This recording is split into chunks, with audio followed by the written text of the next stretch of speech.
चलिए बेटा, variables of circular motion का आखिरी topic, motion in a plane का भी last topic, that is relation between linear acceleration and angular acceleration. ये बोर्ड एग्जामिनेशन के हिसाब से भी काफ़ी इंपॉर्टेंट पॉइंट है ना। आपको कई बार बोर्ड एग्जाम में पूछा जाता है obtain the relation between linear acceleration and angular acceleration. Okay, तो सबसे पहले हम कंसिडर करेंगे एक पार्टिकल को जो नॉन यूनिफॉर्म सर्कुलर मोशन में है ना। देखो, consider a particle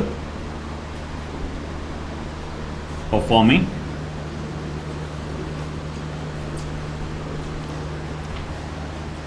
non uniform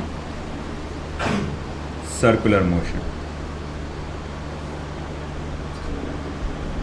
देखो, non uniform circular motion perform कर रहे हैं। तो अगर ऐसी बात है तो मैं यहाँ लिख सकता हूँ कि vector v is equals to vector omega cross vector r at any instant, then at any instant vector v is equals to vector omega cross vector r। मान लो कि जब वो नॉन यूनिफॉर्म सर्कुलर मोशन में है तो किसी एक वक्त पर पार्टिकल की जो लीनियर वेलोसिटी है वो है वेक्टर v, पार्टिकल की एंगुलर वेलोसिटी है वेक्टर ओमेगा, और उसका जो पोजीशन वेक्टर है यानी रेडियस वेक्टर है वो कितना है, वेक्टर r। ये सारी बातें पता चल गई। बहुत इत्मीनान से धीरे धीरे चीज़ों को देखना, यहाँ कन्फ्यूजन होगा तुमको थोड़ी देर में। अब आगे देखो,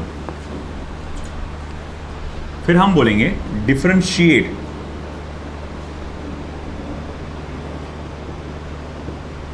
above equation, differentiate above equation with respect to t। अब ऊपर दिए गए इक्वेशन को आपको डिफरेंशिएट करना है विथ रिस्पेक्ट टू t, यानी कि d vector v upon D T is equals to vector omega cross vector R, और मुझे इसका भी डिफरेंशिएशन यानी कि डेरिवेटिव लेना है। अब क्योंकि ये नॉन यूनिफॉर्म सर्कुलर मोशन है तो ओमेगा कांस्टेंट नहीं रहेगा। अगर यूनिफॉर्म सर्कुलर मोशन होता तो ओमेगा कांस्टेंट होता है ना, मगर क्योंकि ये नॉन यूनिफॉर्म सर्कुलर मोशन है ओमेगा कांस्टेंट नहीं रहेगा। और हमने पढ़ा है कि रेडियस वेक्टर कभी भी कांस्टेंट नहीं रहता है ना। हर रेडियस वेक्टर का डायरेक्शन अलग अलग रहता है। रेडियस कांस्टेंट रहता है किसी भी सर्कुलर मोशन में, बट रेडियस वेक्टर कांस्टेंट नहीं रहता। तो ये तो पैदा ही वेरिएबल हुआ था। Omega non uniform circular motion के वजह से वेरिएबल मतलब क्या होता है, जो चीज़ बदल सकती है, जो कुछ चीज़ कांस्टेंट नहीं है उसको वेरिएबल बोला जाता है। तो अब हम क्या करेंगे, जब भी ऐसे दो टर्म्स आपस में मल्टीप्लाई होते थे और उसमें से अगर एक चीज़ कांस्टेंट होती थी तो उस चीज़ को बाजू में करके दूसरी चीज़ का आप क्या करते थे, डेरिवेटिव लेते थे। मगर प्रॉब्लम ये आ गया कि यहाँ दोनों के दोनों वेरिएबल हैं। अब अगर दोनों के दोनों वेरिएबल है तो डेरिवेटिव दोनों का हो सकता है। तो ऐसे में लगता है प्रोडक्ट रूल। अगर डेरिवेटिव्स आपने पढ़ा होगा अच्छे से तो आपको याद होगा प्रोडक्ट रूल। तो मैं यहाँ लिखूँगा therefore D vector v upon D T is equals to vector omega cross D vector r upon D T, है ना, प्लस क्या आएगा, D vector omega upon D T cross vector r। Cross product चल रहा है, sequence बदलना नहीं, ठीक है ना। तो इस तरह से हमारा यहाँ पर ये इक्वेशन हो जाएगा। प्रोडक्ट रूल में क्या होता है, पहले वाले को छोड़ते हैं, दूसरे का डेरिवेटिव लेते हैं, फिर दूसरे वाले को छोड़ते हैं, पहले का डेरिवेटिव लेते हैं। अब यहाँ पर ये जो टर्मिनोलॉजीज आपको सामने नजर आ रही है, d vector v upon D t यानी rate of change of linear velocity with respect to time, ये होता है बेटा linear acceleration. D vector r upon D T rate of change of radius vector, radius vector का ही दूसरा नाम है पोजीशन वेक्टर। तो rate of change of position vector with respect to time, ये होगा लीनियर वेलोसिटी। पोजीशन हो रहा है ना, और फिर उसके बाद D vector omega upon D T, rate of change of angular velocity with respect to time. ये कल के कल हमने पढ़े थे, एंगुलर एक्सेलरेशन, है ना। अब ऐसा है, फिर उसके बाद ये सारे टर्मिनोलॉजीज हम लोग यहाँ डाल देंगे। Therefore vector A equals to vector omega cross vector V plus vector alpha cross vector R, vector omega cross vector V plus vector alpha cross vector R. If you can see clearly, ये जो आपका linear acceleration है, vector A क्या है, linear acceleration, ये दो चीज़ों को जोड़कर बना है, एक है ओमेगा क्रॉस वी और अल्फा क्रॉस आर। हाँ खैर एक और चीज़ बता दूं, अगर आपसे पूछा जाए obtain the relation between linear acceleration and angular acceleration, 2 mark के लिए इतना पूछ रहा है, तो आपको यहीं तक क्या आना है, बस यहाँ पर मामला ख़त्म करना है, बोलना है the following equation gives us the relation between linear acceleration and angular acceleration, है ना। मगर उसके आगे वो बोले explain the concept of radial acceleration and tangential acceleration, तो अब इसके आगे बढ़ना है हमको, ठीक है। अब देखो यहाँ पर गौर से बेटा, omega cross V, omega cross V and alpha cross R, यहाँ 2 चीज़ों से जोड़कर बना गया है आपका क्या, लीनियर एक्सेलरेशन, है ना। ये 2 चीज़ों को जोड़े आपने और हमने कहा कि ये लीनियर एक्सेलरेशन है। तो जो ओमेगा क्रॉस वी है ना, तो मैं जब जाऊंगा यहाँ पर तो ओमेगा क्रॉस वी, अगर मैं देखूं कि एक पार्टिकल है ना, इसका ओमेगा रहता है ऊपर की तरफ और वी रहता है आपका टेंजेंशियली इनवर्स। इससे जो भी चीज़ आएगी, देखो आपको याद होगा प्रिंसिपल ऑफ होमोजेनिटी आपने पढ़ा था, यूनिट्स एंड मेजरमेंट चैप्टर में मैंने आपको प्रिंसिपल ऑफ होमोजेनिटी पढ़ाया था। उसमें यह बताया था मैंने चीज़ कि अगर कोई 2 चीज़ को ऐड करके या सब्ट्रैक्ट करके कोई फिजिकल क्वांटिटी आती है, कोई चीज़ फिजिकल क्वांटिटी आती है, तो वो जो एडेड टर्म्स है या जो सब्ट्रैक्टेड टर्म्स है, उनका जो डायमेंशन होता है वो सेम होता है at that of the given physical quantity. For example, अगर मैं कहूँ आपसे, थोड़ी देर के लिए इमेजिन करो v is equals to AT plus BT square, एक रफ एग्जाम्पल लेके मैं बता रहा हूँ आपको, v is equals to AT plus BT square. मैंने इस तरह की इक्वेशन लिया, मैं बोलूँगा ये क्या है, आप कहेंगे वेलोसिटी, फिर मैं कहूँगा ये क्या है, टाइम, ए क्या है, तो बोले कोई तो भी चीज़ होगा, है ना, पता नहीं क्या है वो।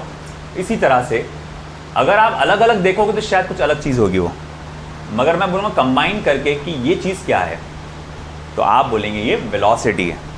इसी तरह ये चीज़ क्या है, तो आप भी क्या कहेंगे, वेलोसिटी।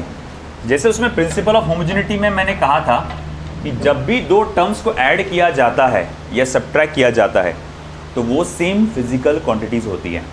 मैंने कहा था कि सिर्फ वेलोसिटी को तुम वेलोसिटी के साथ ऐड कर सकते हो, है ना, तुम्हारे फोर्स को तुम फोर्स के साथ ऐड कर सकते हो, एक्सेलरेशन को एक्सेलरेशन के साथ ऐड कर सकते हो, कभी भी एक्सेलरेशन को फोर्स के साथ ऐड नहीं कर सकते या सब्ट्रैक्ट नहीं कर, मल्टीप्लाई कर सकते हो, डिवाइड कर सकते हो, क्या नहीं कर सकते, ऐड नहीं कर सकते। तुम कहीं भी कोई भी, तुम फिजिक्स में ओवरऑल तुम कहीं भी तुमको ये इक्वेशन नज़र नहीं आएगी। मान लो x डिस्प्लेसमेंट है, v वेलोसिटी है, और तुम बोले कि देखो displacement plus velocity is equals to acceleration, ऐसा कोई भी इक्वेशन नहीं आएगा, ये इक्वेशन गलत है ना। अगर ये डिस्प्लेसमेंट है तो इसे भी डिस्प्लेसमेंट होना पड़ेगा, है ना, और इसे भी डिस्प्लेसमेंट बनना पड़ेगा। अगर आप गौर से देखेंगे तो ये x बन गया, x तो डिस्प्लेसमेंट है, वेलोसिटी इनटू टाइम ये भी डिस्प्लेसमेंट होता है, और एक्सेलरेशन इनटू टाइम का स्क्वायर ये भी डिस्प्लेसमेंट ही होता है। तो कहने की बात ये है कि ये एक्सेलरेशन है, ये जो ब्रैकेट में तुमको नज़र आ रहा है ये भी एक्सेलरेशन है, ये जो ब्रैकेट में पूरा का पूरा है, एक एक को नहीं पकड़ना, ये ऐसा नहीं, मैं पूरा ब्रैकेट की बात कर रहा हूँ, पूरा एडेड टर्म की, ये भी क्या है, एक्सेलरेशन। ठीक है, अब ऐसा है कि देखो ये है द डायरेक्शन ऑफ ओमेगा, ये है डायरेक्शन ऑफ ओमेगा, अब देखो एक एक चीज करके, ओमेगा क्रॉस वी की अपन ने। ओमेगा क्रॉस वी करने के बाद आपको यहां पर एक्सेलरेशन ही मिलने वाला है, मगर कौन सा एक्सेलरेशन मिलेगा देखो अभी फिलहाल। ओमेगा ऊपर समझो, एक पार्टिकल ऐसा सर्कुलर मोशन परफॉर्म करा, इमेजिन करो। ओके, इमेजिन किया आपने, यहां मैंने पॉज कर दिया उसको, इसके मोशन को पॉज किया, इसका ओमेगा ऊपर रहेगा। राइट हैंड रूल से देते हैं हम लोग ओमेगा की डायरेक्शन। अगर कोई चीज ऐसा गोल गोल घूम रही है तो उसका ओमेगा ऊपर आएगा, तो ओके इसका ओमेगा ऊपर आएगा। मैंने पॉज यहां किया था, वेलोसिटी टेंजेंशियली आउटवर्ड्स होती है, तो देख ओमेगा वी है ना। अब इसको ऐसा जोड़ दे, यहाँ पर देख सर्कल का सेंटर यहाँ है, याद रखना सेंटर यहाँ पर है। अब देख यहाँ से सरका के मैंने इधर लाया, ओके ओमेगा और ये वी है। अब ओमेगा क्रॉस वी हुआ, ओमेगा क्रॉस वी, उससे क्या मिला एक्सेलरेशन। उस एक्सेलरेशन का मैं डायरेक्शन जानना चाहता हूँ क्या होगा।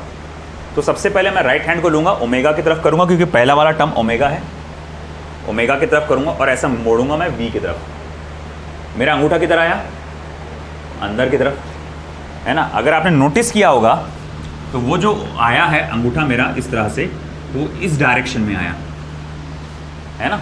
फिर से देखो ओमेगा, ये सेंटर याद रखना, सेंटर ये यहाँ पर, ये वी इधर, ओमेगा ऊपर, बेस को इधर लाए, सेंटर देखो याद रखो यहाँ है। फिर मैंने बोला कि देखो इसको ऐसा बेंड करो तो अंगूठा जहाँ पर है वहाँ पर आएगा डायरेक्शन एक्सेलरेशन का रेड पेन। तो अब देखो अगर ऐसा देखा जाए तो फिर जो एक्सेलरेशन आ रहा है उसका डायरेक्शन ऐसा आ रहा है ना। अच्छा देखो सर्कल ऐसा है बना हुआ, और जो एक्सेलरेशन पैदा हुआ इन दोनों के वजह से, जो एक्सेलरेशन पैदा हुआ उसका डायरेक्शन कहाँ पर आ रहा, अंदर की तरफ आ रहा, सेंटर ऑफ द सर्कल की तरफ आ रहा। तो मैं कहूँगा ये जो एक्सेलरेशन है ये रेडियस के साथ साथ है और सर्कल के सेंटर की तरफ डायरेक्टेड है। ये बात समझ में आई क्या। ये जो एक्सेलरेशन पैदा हुआ ओमेगा क्रॉस वी करने के वजह से, जो एक्सेलरेशन पैदा हुआ वो कहाँ है, रेडियस के साथ साथ और towards the centre of the circle. इसी कारण से इसका नाम जो है कुछ अलग हटके दिया गया, इसका नाम दिया गया रेडियल एक्सेलरेशन। क्या नाम दिया गया, रेडियल एक्सेलरेशन, क्योंकि वो रेडियस के साथ साथ है, सर्कल के सेंटर के तरफ है। तो मैं यहां देता हूं हेडिंग में radial acceleration vector omega cross V vector है ना ए आर। इसका डायरेक्शन क्या होता है, हमेशा सर्कल के साथ साथ सेंटर की तरफ, यानी कि आप जिसको कहेंगे रेडियली इनवर्ड्स, रेडियली इनवर्ड्स। ठीक है, अब मैं बोलूंगा it is responsible for changing the direction of velocity. It is responsible for changing the direction of velocity. ये वाला पार्ट अब यहाँ से पूरा अच्छे से आखिरी तक सुनना, फिर उसके बाद अपन डाउट्स को देखेंगे। तो खैर ठीक है, ये हो गया it is responsible for changing the direction of velocity. ये कैसा हुआ मैं आपको थोड़ी देर में बताऊंगा। इन स्केलर फॉर्म, किसी को स्केलर फॉर्म में अगर लिखना रहा तो रेडियल एक्सेलरेशन को आप लिखेंगे ओमेगा इंटू वी। क्या लिखेंगे, ओमेगा इंटू वी। ओके, या फिर जैसे कि आपको मालूम है ओमेगा को क्या लिख सकते हैं आप, V by R, V is equals to R into omega, relation कल देखे थे। तो ओमेगा को क्या लिख सकते हैं, वी बाय आर। तो ओमेगा के जगह डालो V by R, V by R multiply by V, क्या हो जाएगा फिर V square upon R, V by R multiply by V है ना। ओमेगा की जगह क्या डालूंगा मैं, वी बाय आर, पहले से कौन मौजूद है वहां पर वी, तो ये हो जाएगा आपका we square upon are.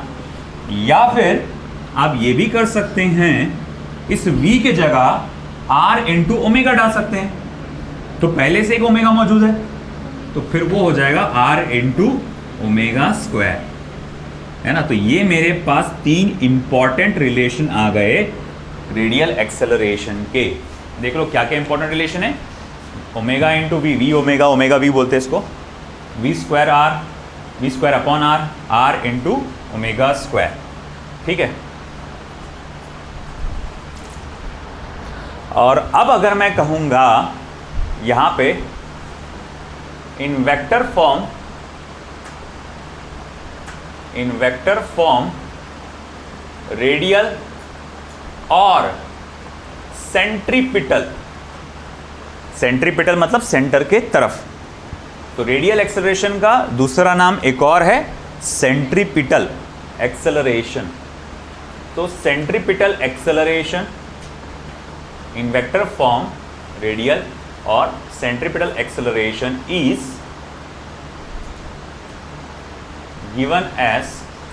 also given as vector form में। देखो हमने यहाँ पर रेडियल एक्सेलरेशन के कितने फॉर्मूले देखे, कितने हैं यहाँ पे, स्केलर फॉर्म में 3। इस फॉर्मूले का वेक्टर फॉर्म हमने यहाँ देख लिया, पहली देख ली है ना, कि भाई vector omega cross vector V, इसको आप रेडियल एक्सेलरेशन बोल सकते हैं। अब आपने बोले यार देखो ये भी रेडियल एक्सेलरेशन, ये भी रेडियल एक्सेलरेशन, इस फॉर्मूले को वेक्टर फॉर्म में कैसे लिखेंगे, ये ऊपर नज़र आ गया, वेक्टर ओमेगा क्रॉस वी करके लिखा जाएगा। मगर बाकी के फॉर्मूलों को भी आप वेक्टर फॉर्म में लिख सकते थे, तो फिर बोले उसको कैसा लिखेंगे। तो देखो, तो पहला वाला रेडियल एक्सेलरेशन वेक्टर फॉर्म में ये वाला कैसा लिखा जाएगा, गौर से देखना। It will be minus V square upon R into R cap, minus V square upon R into R cap. याद करो वेक्टर्स में मैंने आपको पढ़ाया, ये जो कैप वाले वेक्टर्स होते हैं इनको नाम क्या दिया जाता है, यूनिट वेक्टर्स, है ना।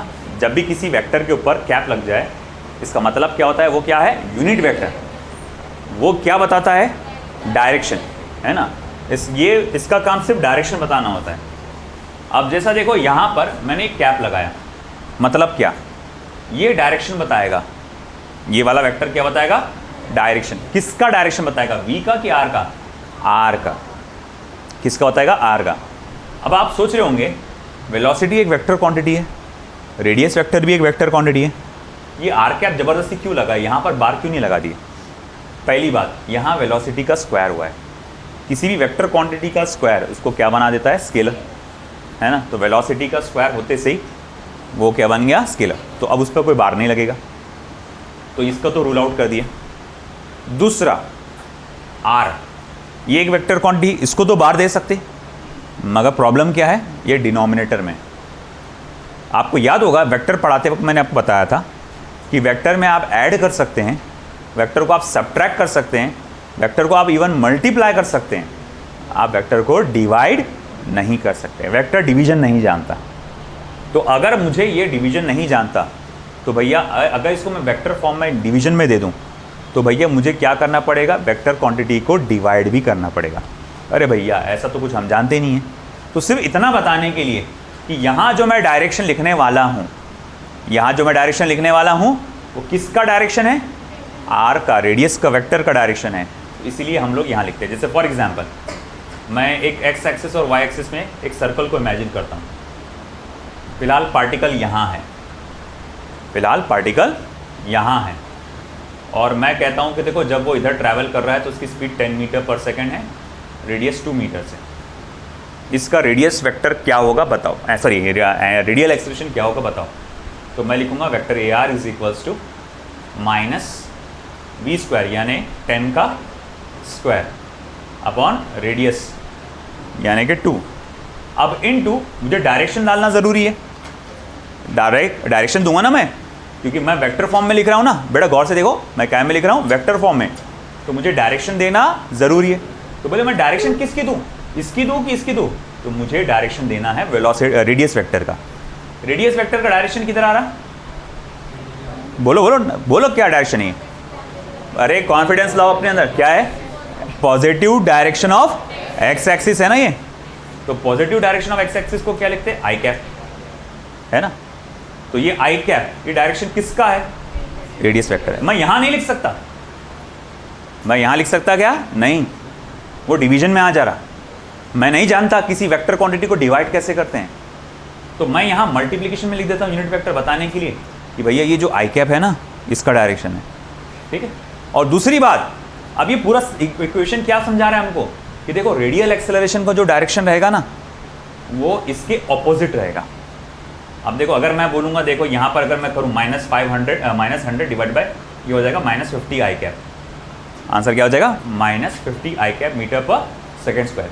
तो देखो रेडियस वेक्टर का डायरेक्शन जो भी रहेगा उसके ऑपोजिट किसका डायरेक्शन रहेगा, रेडियल एक्सेलरेशन का, है ना। अगर मान लो पार्टिकल यहाँ आ गया, घूमते घूमते घूमते घूमते पार्टिकल यहाँ आ गया, लीनियर वेलोसिटी ये है आपका, रेडियस वेक्टर ये है, मान लो वही वैल्यूज है थोड़ी देर के लिए, मान लो विच वैल्यूज है, वेलोसिटी 10 मीटर पर सेकेंड है ना और आपका रेडियस 2 मीटर, तो मैं बोलूँगा आप बताओ रेडियल एक्सेलरेशन क्या रहेगा, -10 का स्क्वायर और अब रेडियस वेक्टर 2, मगर क्या लिखेंगे आप जे कैप, तो मतलब ये हुआ -50 जे कैप मीटर पर सेकेंड स्क्वायर, है ना, कि आपका रेडियल एक्सेलरेशन की वैल्यू है -50 मीटर पर सेकेंड स्क्वायर और डायरेक्शन किधर है, negative direction of Y axis, है ना। तो बस ये बताना चाहता हूँ मैं यहाँ पर आर कैप से कि भैया ये जो डायरेक्शन मैं यहाँ बताने वाला हूँ, ये आई कैप जो डायरेक्शन था वो किसका था, रेडियस वेक्टर का, यहाँ जे कैप जो डायरेक्शन था वो किसका था, रेडियस वेक्टर का। फिर पता ये चला कि टोटल एक्सेलरेशन यानी टोटल रेडियल एक्सेलरेशन जो आया है उसका डायरेक्शन इसके कैसा होगा, रेडियस वेक्टर के डायरेक्शन को अपोजिट होगा। तो माइनस साइन यही इंडिकेट करता है कि रेडियल एक्सेलरेशन का जो डायरेक्शन रहेगा वो रेडियस वेक्टर के कैसा रहेगा, अपोजिट रहेगा। तो ये देखो इस तरह से हम लोग ने किया। अब आगे क्या, देखो ये तो हो गया रेडियल, इस इक्वेशन को मैंने लिख दिया। अब इस इक्वेशन का क्या, तो देखो अगर मैं नीचे वाली ये इक्वेशन को लिखना चाहता हूँ तो ये इक्वेशन को कैसे दूंगा मैं, -ω² वेक्टर r, -ω² वेक्टर r। बोले कैसे, ओमेगा क्या है, एंगुलर वेलोसिटी, स्केलर क्वांटिटी या वेक्टर क्वांटिटी, वेक्टर क्वांटिटी, मगर ओमेगा स्क्वायर क्या बन जाएगा, स्केलर बन जाएगा। तो भैया वो तो स्केलर बन गया स्क्वायर होने की वजह से। अब आगे क्या बचा, कौन, रेडियस वेक्टर। रेडियस वेक्टर का डायरेक्शन किधर होता है, आउटवर्ड्स, रेडियली आउटवर्ड्स। और रेडियल एक्सेलरेशन का डायरेक्शन क्या होता है, रेडियली इनवर्ड्स।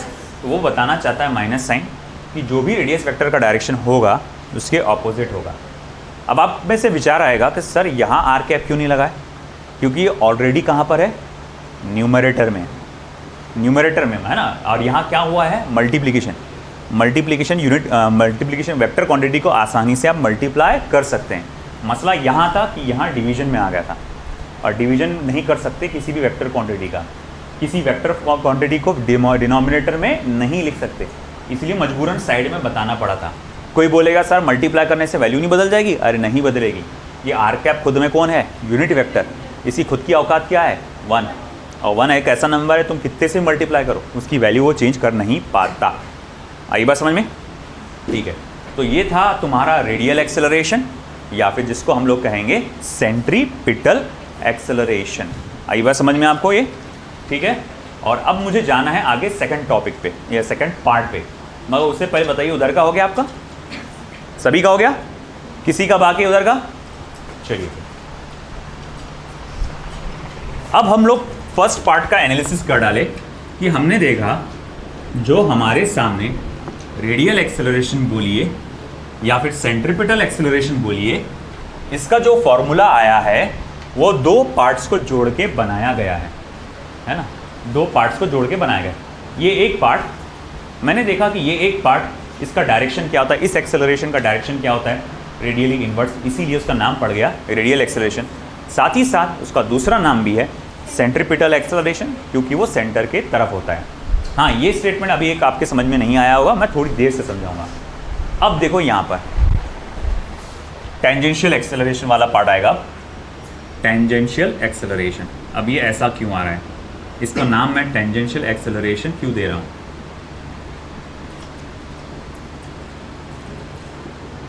देखो सेकंड पार्ट को इमेजिन करो, vector alpha cross vector R, vector alpha cross vector R. अगर कोई पार्टिकल है ना नॉन यूनिफॉर्म सर्कुलर मोशन में है, वंस अगेन अल्फ़ा इधर है मान के चलो, और आर इधर है ये मान के चलो। अल्फ़ा एक तो ऊपर आएगा या फिर नीचे आएगा, है ना। अब देखो पार्टिकल यहाँ पर है किसी इंस्टेंट पे, तो अब उससे पैदा होने वाला एक्सेलरेशन क्या आएगा। जैसे कि मैंने कहा कि ये भी एक्सेलरेशन है, ये भी एक्सेलरेशन है, तो हमको मालूम है कि अल्फ़ा क्रॉस आर ये भी एक्सेलरेशन ही होगा, मगर उसका डायरेक्शन कैसा होगा, नेचर कैसा होगा वो देखो आप। अल्फ़ा का डायरेक्शन किधर है, ऊपर की तरफ, और रेडियस वेक्टर का डायरेक्शन किधर है ना, इस तरह से रेडियस के साथ साथ बाहर की तरफ। तो अल्फ़ा और ये क्या है आर, तो अल्फ़ा क्रॉस आर करने से, अल्फ़ा क्रॉस आर, इधर ध्यान दो बेटा, अल्फ़ा क्रॉस आर करने से जो चीज़ मिल रही है उसका डायरेक्शन किधर आ रहा है, पीछे की तरफ, मेरी तरफ आ रहा है, ठीक है ना, रेड पेन। तो अल्फ़ा क्रॉस करने के बाद जो भी चीज़ आई है उसका डायरेक्शन इधर आ रहा है ना। बोले सर ये समझ में नहीं आ रहा है, तो सेंटर के साथ जा रहा, मतलब रुक जा थोड़ी देर, इसको सरकाते जा सरकाते जा सरकाते जा सरकाते जा, अब इधर आ जा, है ना। ये रेड पेन को देखो, तुम इमेजिन करो कि सर्कल ऐसा बना हुआ है, सर्कल ऐसा बना है, और ये एक्सेलरेशन का डायरेक्शन बाहर की तरफ है। अगर तुम इस सर्कल को इमेजिन कर पा रहे और ये लाइन को अगर तुम देख पा रहे इमेजिनेशन में, तो तुमको नज़र आएगा कि ये जो लाइन है टेंजेंशियल है ना, टेंजेंट के साथ साथ है कि नहीं। इसी वजह से इस एक्सेलरेशन का नाम क्या दिया गया था बेटा, थैंक यू, टेंजेंशियल एक्सेलरेशन, क्योंकि ये क्या है, टेंजेंशियली आउटवर्ड्स है। नहीं सर अंदर गई ना, अरे बेटा सर्कल के बाहर नहीं कर रही ना वो, इसलिए टेंजेंशियली आउटवर्ड्स। अब क्योंकि ये एक्सेलरेशन टेंजेंट के साथ साथ है, इसीलिए इस नाम दूंगा मैं टेंजेंशियल एक्सेलरेशन। आया समझ में, एटी करके ये इसका वेक्टर फॉर्म में लिखे। It is responsible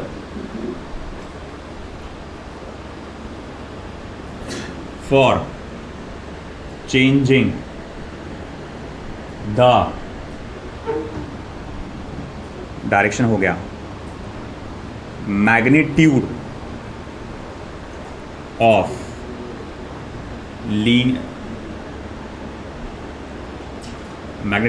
linear velocity. It is responsible changing the magnitude of linear velocity. Okay, फिर उसके बाद इन स्केलर फॉर्म में ये टेंजेंशियल एक्सेलरेशन को आप कैसे लिख सकते हैं, जस्ट आर इंटू अल्फा, ये स्केलर फॉर्म में लिखा जा सकता है, या फिर इसको और एक तरह से लिखा जा सकता है। और देखो कल ही की बात है, अपन ने इंस्टेंटेनियस एंगुलर एक्सेलरेशन देखे थे, वो d omega upon D t लिखाया था मैंने, पलटा के देखो पेज, कल इंस्टेंटेनियस एंगुलर एक्सेलरेशन देखोगा alpha equals to d omega upon D t मिला। तो मैं इस अल्फा के जगह क्या लिख सकता हूं, D omega upon D T. तो फिर ये आर को इधर लेके जाओ, तो ये R into omega by D T. अच्छा आर इंटू ओमेगा क्या होता है, वी, तो टेंजेंशियल एक्सेलरेशन हो जाएगा फिर D V upon D T, है ना, सिंपली। ओके, ये रहा tangential acceleration, D V upon D T. आया समझ में आपको, ठीक है। अब देखो ये हो गया रेडियल एक्सेलरेशन और ये हो गया टेंजेंशियल एक्सेलरेशन। तो मैं यहाँ पर लिख सकता हूँ, अच्छा इसको इक्वेशन नंबर दे देना, इक्वेशन नंबर 1 दे देना इसको, छोटा सा निकाल के।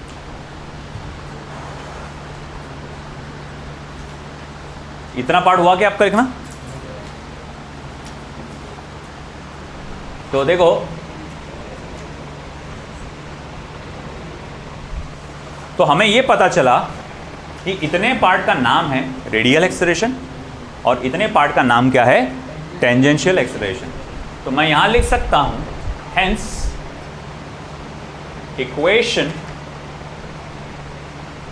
1 can be written as vector A is equals to vector AR plus vector A T, है ना। तो आपका जो नेट लीनियर एक्सेलरेशन होता है वो सम होता है या एडिशन होता है किस किस का, radial acceleration plus tangential acceleration. ये हम लोग ने इसको वेक्टर फॉर्म में लिखा।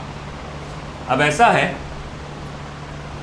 अगर मैं ये दोनों के दोनों एक्सेलरेशंस एक ही सर्कल पे बताना चाहूँ, दोनों के दोनों आपके एक्सेलरेशन एक ही सर्कल पे बताना चाहूँ, मान लो ये सेंटर है, हमारा पार्टिकल जो इस तरह से not uniform just circular motion perform कर रहा है, तो रेडियल एक्सेलरेशन का डायरेक्शन इधर होगा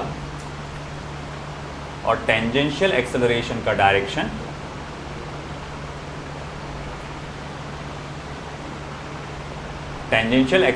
का डायरेक्शन जो होगा इधर होगा।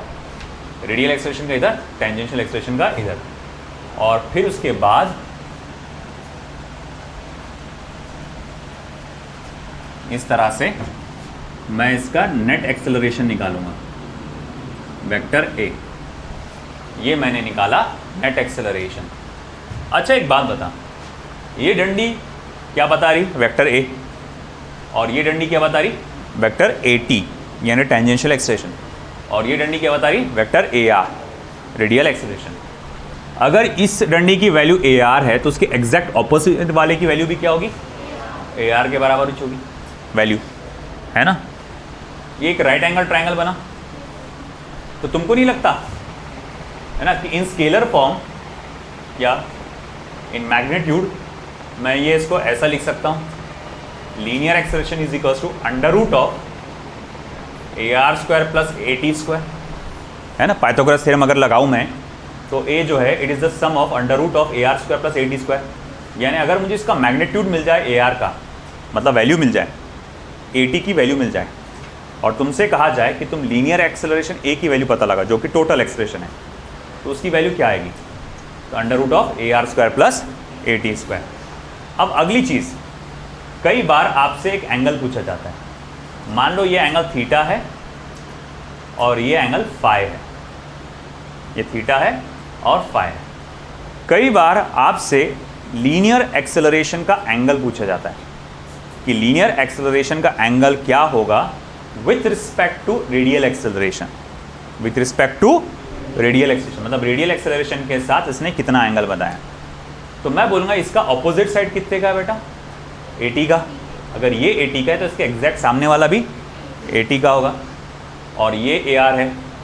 तो अगर मैं tan थीटा लगाऊं तो tan theta is equals to क्या होता है, opposite side upon adjacent side, यानी 80 अपॉन ए आर, और theta is equals to tan inverse of 80 upon A R, ठीक है। और अगर मैं सपोज करो मेरे को जो है लीनियर एक्सेलरेशन का जो एंगल पूछा गया है विथ रिस्पेक्ट टू आपके टेंजेंशियल एक्सेलरेशन पूछा गया, ये एंगल किसके साथ निकाले तुमने, रेडियल एक्सेलरेशन के साथ, और ये एंगल तुमको किसके साथ बनता हुआ नजर आ रहा, टेंजेंशियल एक्सेलरेशन के साथ। तो मैं लिखूंगा tan of phi is equals to A R upon, sorry ये अपोजिट साइड, हाँ बराबर है, ए आर अपॉन 80, या phi is equals to tan inverse of A R upon 80। बात समझ में आएगी बेटा। अगर आपको लीनियर एक्सेलरेशन यानी कि जो टोटल एक्सेलरेशन है उसका एंगल पूछा जाए, उसका एंगल पूछा जाए किसके साथ, रेडियल एक्सेलरेशन के साथ, तो आपका डायरेक्शन ऐसा आ रहा है ना, सॉरी वंस मोर, अगर आपको लीनियर एक्सेलरेशन का एंगल पूछा जाए रेडियल एक्सेलरेशन के साथ तो उसका एंगल थीटा इधर आ रहा, वो कैसे निकालूंगा मैं, tan थीटा, जो कि क्या होगा, opposite side upon adjacent side. Opposite side किसके बराबर होगा, 80 के बराबर, और adjacent side A R, 80 by A R. और अगर आपको एंगल पूछा जाए फाई के साथ तो tan phi opposite side upon adjacent side, यानी कि ए आर अपॉन 80। तो ये इस तरह से मैंने देखा फिलहाल कि ये मेरे पास ये एंगल्स निकालने का तरीका आया। अच्छा एक बात बता, अगर particle uniform circular motion perform करेगा तो क्या, मैंने शुरू में क्या लिखा था यहाँ पर कि वो non uniform circular motion perform कर रहा है, तो मैं लिखूंगा if if the particle is performing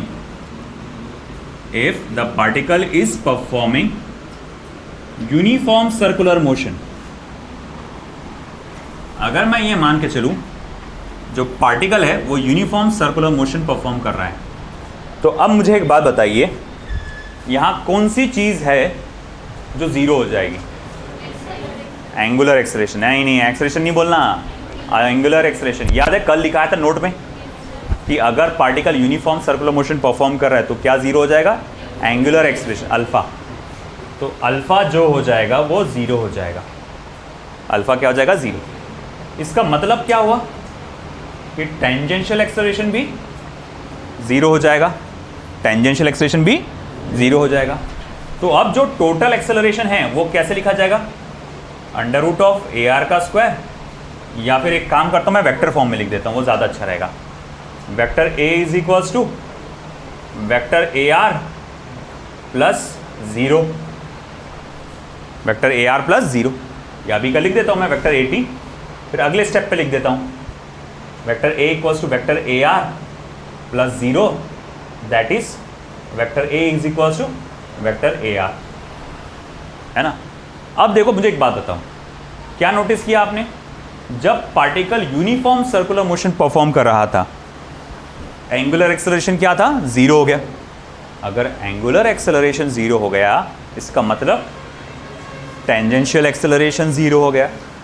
अब हम लिखेंगे, यार देख, टोटल लीनियर एक्सेलरेशन, इसको हम इस तरह से लिखते हैं, vector A R plus vector A T, और ए टी तो जीरो बन गया, फिर बचा क्या? Vector A equals to vector A R. तो यानी कि अब जो पार्टिकल यूनिफॉर्म सर्कुलर मोशन में है, इसका टोटल एक्सेलरेशन किधर हो जाएगा बेटा? सेंटर ऑफ द सर्कल के तरफ। जब वो इस जगह होगा तो यहां होगा, तो जब ये इस जगह होगा तो टोटल एक्सेलरेशन इधर होगा, जब वो इस जगह होगा तो टोटल एक्सेलरेशन इस तरफ होगा, रेडियस के साथ साथ सेंटर के तरफ। क्योंकि देखो आपकी जो टोटल एक्सेलरेशन की जो वैल्यू है और साथ ही साथ जो डायरेक्शन है वो किसके बराबर हो गया? रेडियल एक्सेलरेशन के बराबर हो गया। अच्छा एक बात बताओ मुझे, सबसे पहले बेसिक सवाल तुमसे, एक्सेलरेशन का काम क्या है? कब हम कहते हैं कि ये बॉडी एक्सेलरेटेड मोशन में है या एक्सेलरेशन में है?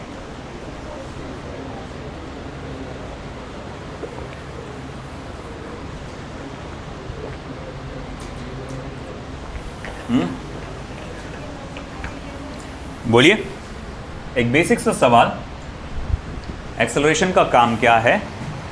कब हम कहते हैं कि ये बॉडी एक्सेलरेटेड मोशन में है? एक एक जस्ट हाँ बोलिए।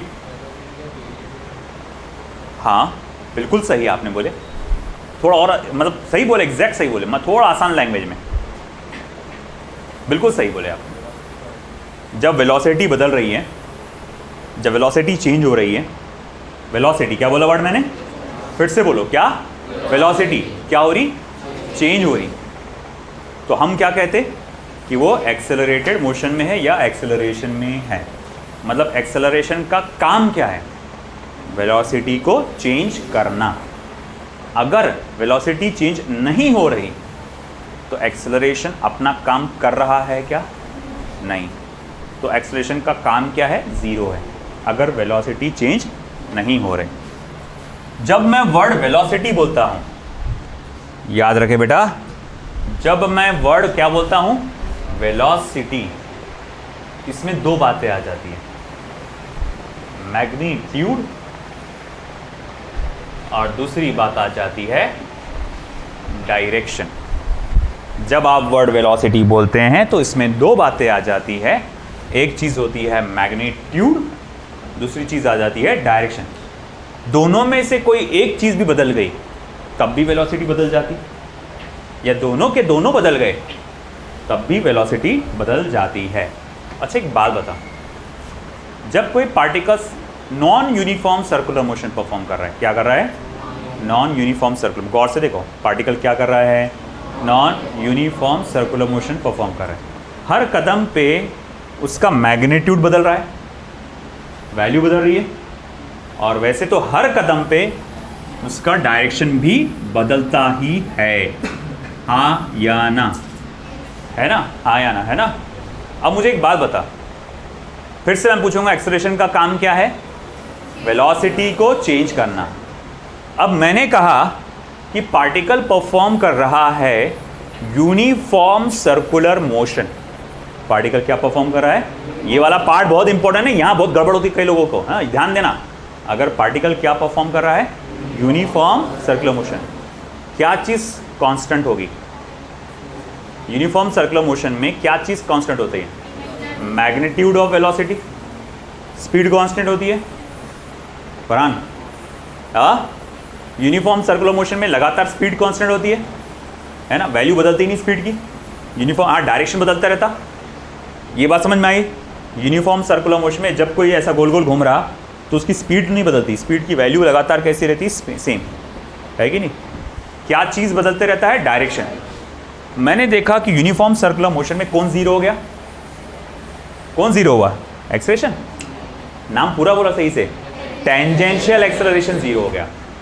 मतलब ये काम नहीं कर रहा, ये काम नहीं कर रहा। अगर यूनिफॉर्म सर्कुलर मोशन में ये टेंजेंशियल एक्सेलरेशन काम नहीं कर रहा, इसका मतलब मैं कहूँगा अच्छा, इससे मुझे ये समझ में आया कि इसका काम था स्पीड को चेंज करना, यानी वेलोसिटी की वैल्यू को बदलना। क्योंकि मैं जानता हूँ यूनिफॉर्म सर्कुलर मोशन में क्या चीज़ कांस्टेंट होती है? स्पीड। मैग्नीट्यूड क्या कांस्टेंट होता है? मैग्नीट्यूड ऑफ वेलोसिटी ये कांस्टेंट होती है, वो नहीं बदलती। ध्यान से देना, ध्यान से देखो, यहाँ बहुत गड़बड़ होती है। यूनिफॉर्म सर्कुलर मोशन में, किसमें? यूनिफॉर्म सर्कुलर मोशन में क्या चीज़ कांस्टेंट होती है? मैग्नीट्यूड, है ना? एक्सेलरेशन का काम था, टेंजेंशियल एक्सेलरेशन का काम था मैग्नीट्यूड को बदलना, मगर अभी वो कौन से सर्कुलर मोशन में? यूनिफॉर्म में। तो मैं बोलूँगा कि भैया देख, मैग्नीट्यूड नहीं बदल रहा। मैं टेंजेंशियल एक्सेलरेशन से आके पूछूंगा, ए भाई तेरा काम क्या है? बस सर मेरा काम है वेलोसिटी की वैल्यू को बदलना, है ना? अच्छा ठीक है, बदल रही है वैल्यू? तो नहीं सर अभी तो बदल नहीं रही। चल तेरे को कुछ भी पैसे नहीं दूंगा मैं, फिर तेरा पैसा ज़ीरो, है ना? यानी टेंजेंशियल एक्सेलरेशन की वैल्यू ज़ीरो। समझ में आया? ओके। मगर मैं बोलूँगा माना कि आपके यूनिफॉर्म सर्कुलर मोशन में मैग्नीट्यूड नहीं बदल रहा, मगर एक चीज़ लगातार बदल रही है, डायरेक्शन। फिर मैं आके पूछूंगा रेडियल एक्सेलरेशन को, तेरा काम क्या है? तो वो बोलेगा मेरा काम है डायरेक्शन चेंज करना। एक यूनिफॉर्म सर्कुलर मोशन में मैग्नीट्यूड कांस्टेंट होता है, वो नहीं बदलता। मैग्नीट्यूड कांस्टेंट होता है, वो नहीं बदलता, मगर डायरेक्शन हर कदम पे बदलते रहता है। समझ में आना क्या? डायरेक्शन हर कदम पे बदलते रहता है। फिर मैं रेडियल एक्सेलरेशन से आके पूछूंगा, है ना, पार्टिकल क्या कर रहा है? तो बोले सर वो यूनिफॉर्म सर्कुलर मोशन परफॉर्म कर रहा है। वो क्या कर रहा है? यूनिफॉर्म सर्कुलर मोशन परफॉर्म कर रहा है। अच्छा, वैल्यू बदल रही क्या? बोले नहीं सर वैल्यू नहीं बदल रही। अच्छा, वैल्यू नहीं बदल रही तो टेंजेंशियल एक्सेलरेशन को कितना दिया मैंने? ज़ीरो। रेडियल एक्सेलरेशन से पूछूंगा, क्योंकि वो यूनिफॉर्म सर्कुलर मोशन परफॉर्म कर रही है, इसका मतलब क्या? वेलोसिटी बार बार उसका डायरेक्शन क्या हो रहा? चेंज हो रहा। मैं रेडियल एक्सेलरेशन को बोलूँगा वेरी गुड, तू अपना काम बहुत अच्छे से कर रहा। तो बार बार क्या कर रहा है? वेलोसिटी का डायरेक्शन चेंज कर रहा है। तो मेरे पास जितना का जितना पैसा है या जितना टोटल एक्सेलरेशन है मैं किसको दे दूंगा? रेडियल एक्सेलरेशन को दे। रख, तू पूरा का पूरा तेरे पास रख, क्योंकि तू क्या कर रहा? डायरेक्शन चेंज कर रहा है ना। तो अब देखो कौन रिस्पॉन्सिबल हुआ किस चीज़ के लिए, है ना? रेडियल एक्सेलरेशन किस चीज़ के लिए रिस्पॉन्सिबल हुआ? डायरेक्शन चेंज करने के लिए। और टेंजेंशियल एक्सेलरेशन वैल्यू चेंज करने के लिए, है ना? ये जल्दी हजम होने वाली चीज़ें, थोड़ा टाइम है, घर पे जाके सोचना इस बार को अच्छे से बार बार, और शायद अगला एग्जाम्पल दूंगा मैं तो और अच्छे से समझ में आएगा आपको। ठीक है, ये समझ में आया आपको? तो यूनिफॉर्म सर्कुलर मोशन में जैसा जब भी हम बोलते हैं uniform motion is an accelerated motion, बोलते हैं क्या? नहीं, आप कभी भी किसी यूनिफॉर्म मोशन को एक्सेलरेटेड मोशन नहीं बोलते, मगर जब यूनिफॉर्म सर्कुलर मोशन बोलते हैं, यूनिफॉर्म सर्कुलर मोशन बोलते हैं तो उसे आप एक्सेलरेटेड मोशन बोलते हैं। क्यों? माना कि यूनिफॉर्म सर्कुलर मोशन में वेलोसिटी की वैल्यू नहीं चेंज हो रही, मगर डायरेक्शन बार बार चेंज हो रहा है, और उसके लिए कौन रिस्पॉन्सिबल है? रेडियल एक्सेलरेशन, वो चेंज कर रहा है बार बार। तो रेडियल एक्सेलरेशन का वजूद अभी भी बाकी है, वो ख़त्म हुआ नहीं। यूनिफॉर्म सर्कुलर मोशन में कौन ख़त्म हुआ? टेंजेंशियल एक्सेलरेशन ख़त्म हुआ है ना। रेडियल एक्सेलरेशन ख़त्म हुआ क्या? नहीं, उसका वजूद अभी भी बाकी है। तो जो टोटल एक्सेलरेशन है वो किसके बराबर का हुआ? रेडियल। और इसीलिए कहा जाता है, ये स्टेटमेंट बहुत गौर से सुनना, uniform circular motion is an accelerated motion. Word uniform आया, फिर भी मैंने एक्सेलरेटेड मोशन बोला। क्यों? क्योंकि वेलोसिटी का डायरेक्शन बार बार चेंज हो रहा है। आई बात समझ में? ठीक है। अब एक अगला एग्जाम्पल मैं लेने जा रहा हूँ, उससे पिक्चर थोड़ा ज़्यादा क्लियर हो जाएगी आपकी, रेडियल एक्सेलरेशन और टेंजेंशियल एक्सेलरेशन की। वो है टेंजेंशियल एक्सेलरेशन वाला पार्ट हो गया क्या?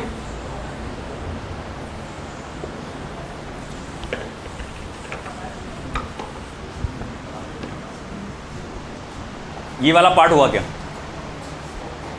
लिख लीजिए जल्दी से।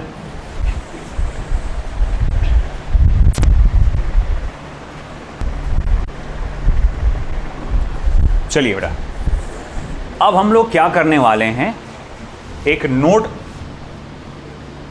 वाला पॉइंट स्टडी करने वाले हैं जो हमें काफ़ी हेल्प कर देगा रेडियल एक्सेलरेशन और टेंजेंशियल एक्सेलरेशन को अच्छे से समझने में। मैं 4 अलग अलग टाइप के मोशंस को स्टडी करूंगा। पहला, uniform linear motion.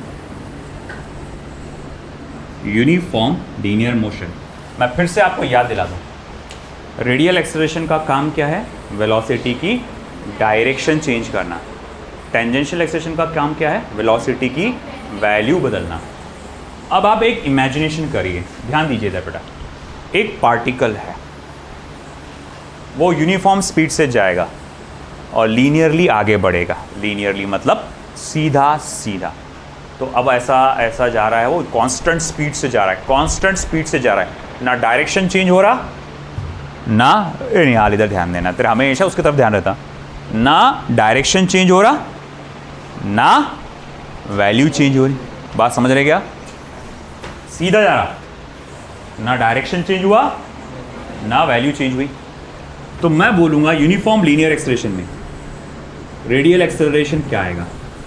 Radial acceleration का काम क्या था? डायरेक्शन चेंज करना। अरे भैया, रेडियल एक्सेलरेशन का काम क्या था? डायरेक्शन चेंज करना। डायरेक्शन चेंज हुआ क्या? तो रेडियल एक्सेलरेशन की वैल्यू क्या हुई? 0। उसने चेंज किया नहीं, तेरे को कुछ नहीं दूंगा। फिर उसके बाद टेंजेंशियल एक्सेलरेशन का काम क्या था? वैल्यू चेंज करना, है ना। तो कि भैया वैल्यू चेंज हुई क्या? नहीं, तो वो भी 0। अब जैसे कि टोटल एक्सेलरेशन क्या होता है? Under root of AR² plus AT²।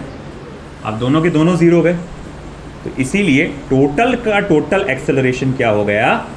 0 हो गया। काय में? यूनिफॉर्म लीनियर मोशन में। अब देख सेकंड एग्जांपल, इधर का हुआ या चलो इधर ही लेता हूं मैं।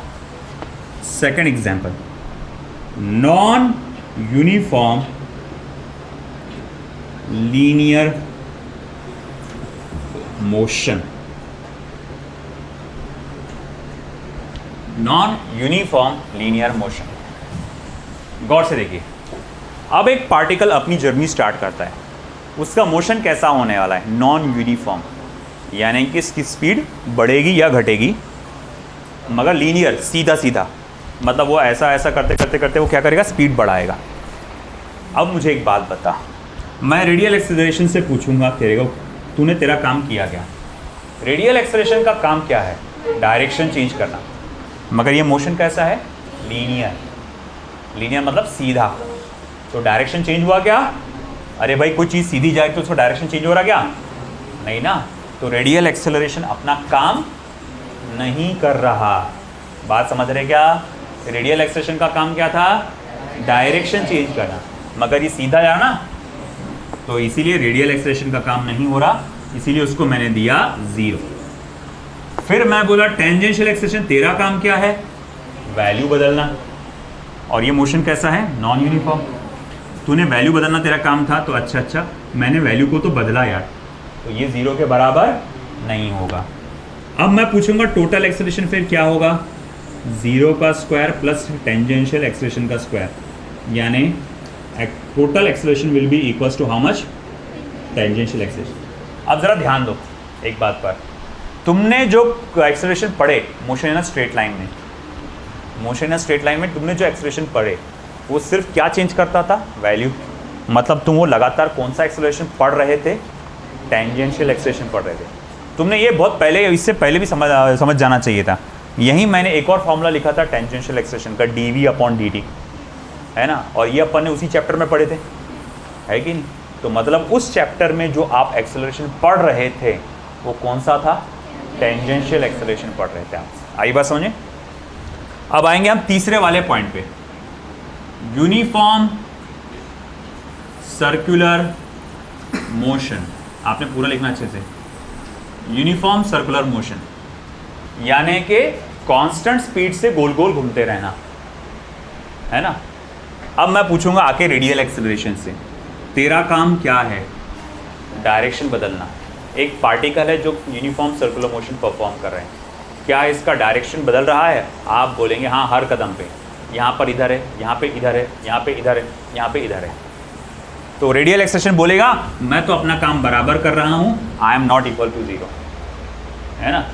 मगर मैं टेंजेंशियल एक्सेलरेशन से आके पूछूंगा तू तेरा काम बराबर कर रहा है क्या, वो बोलेगा यार मेरा काम क्या है, उसका काम क्या है, वैल्यू बदलना। मगर वो पार्टिकल क्या कर रहा, यूनिफॉर्म, मतलब उसकी वैल्यू लगातार कैसी है, सेम, बदल रही क्या नहीं, उसका काम क्या था, वैल्यू बदलना। तो टेंजेंशियल एक्सेलरेशन कुछ भी काम नहीं कर रहा, इसीलिए उसका वैल्यू 0। तो मैं बोलूँगा देखो फिर टोटल एक्सेलरेशन क्या होगा, √ AR का स्क्वायर प्लस 0 का स्क्वायर, क्योंकि टेंजेंशियल एक्सेलरेशन क्या हो गया, 0। देखो अब मैं कहूँगा आपका जो टोटल एक्सेलरेशन हुआ किसके बराबर हुआ, रेडियल एक्सेलरेशन के बराबर हुआ। तो पता ये चला नॉन यूनिफॉर्म लीनियर मोशन में टोटल एक्सेलरेशन किसके बराबर होता है, टेंजेंशियल एक्सेलरेशन के बराबर। और यूनिफॉर्म सर्कुलर मोशन में टोटल एक्सेलरेशन किसके बराबर होता है, रेडियल एक्सेलरेशन के बराबर होता है। आई बात समझ में।